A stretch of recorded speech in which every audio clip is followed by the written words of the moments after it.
ছোট থেকে এত বড় হয়েছি, কিন্তু আমি জানি না কচু গাছে এরকম আরেকটা সবজি পাওয়া যায়। অনেকে আমরা কচু খাই, কচুর পাতা খাই, অনেক সময় কচুর ডগাও খাই, কিন্তু কচু গাছের যে এরকম একটা শাখা বের হয় সেটা আমার জানা ছিল না। আব্বুর মুখে প্রথম শুনেছি এটা নাকি তার অনেক পছন্দের একটা খাবার। তো আজকে দেখাবো আমার শাশুড়ি আম্মা এই কচুর লতিটা কিভাবে রান্না করে।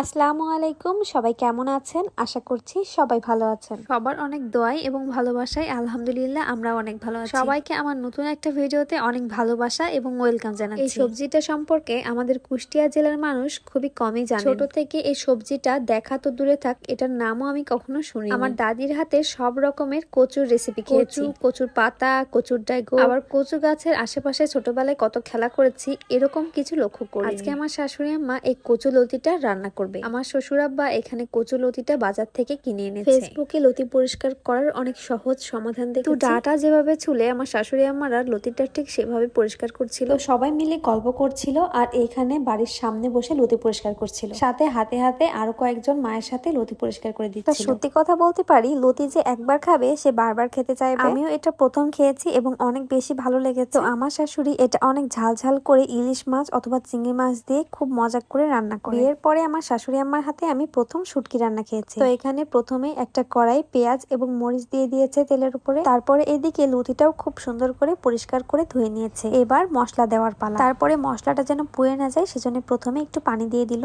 তারপরে এখানে দিয়ে দিল 1.5 চামচের মতো রসুন বাটা। তারপরে এখানে দিয়ে দিল 1.5 চামচের মতো জিরা গুঁড়া। তারপরে দিয়ে দিল পরিমাণ মতো হলুদ। তারপরে এখানে যাবে পরিমাণ মতো মরিচের গুঁড়ো। তারপর এখানে মা দিয়ে দিল ধনিয়া গুঁড়ো।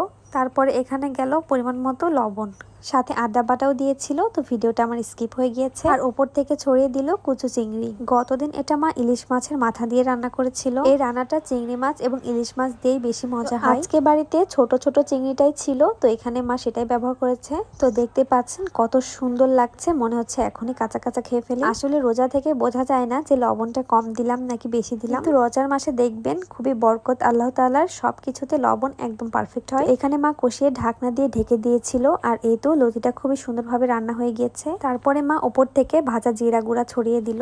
ব্যাস, আমাদের লতি রান্না একদম রেডি। গরম গরম ভাতের সাথে এই ঝাল ঝাল লতি রান্নাটা কিন্তু অনেক বেশি মজা লাগে। কার কার জেলায় এই লতিটা অনেক বেশি জনপ্রিয় অবশ্যই কমেন্টে জানাবেন, এবং কে কিভাবে এবং কি দিয়ে রান্না করেন সেটাও জানাবেন। আজকে আমার ভিডিওটা যদি ভালো লেগে থাকে তাহলে অবশ্যই আমার সাথে থাকবেন। আবার দেখা হয়ে যাবে নতুন কোনো ভিডিওতে। আজকে এ পর্যন্তই। আল্লাহ হাফেজ, আসসালামু আলাইকুম।